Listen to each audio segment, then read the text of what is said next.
Have you ever dreamed of starting your own company? Maybe Shark Tank needs a baby shark? Baby shark, Not that kind of baby shark. Hi guys, I'm Rosheen and this video is about how you can become a teen entrepreneur. First, find gaps in the market.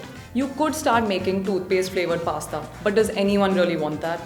Second, understand your audience. You won't sell the same product to a 50-year-old woman the way you would to a 16-year-old boy, right?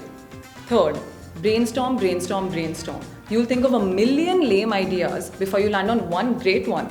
Fourth, ideas don't sell by themselves. You need to create a prototype. A successful product has multiple different versions before it's perfected. Fifth, create a business model and learn how to pitch it to others. If your parents asked you to describe your business in one line, what would you say? Sixth, know your finances. You might need more than a piggy bank for this venture. Friends and family come in handy for seed funding. Psst.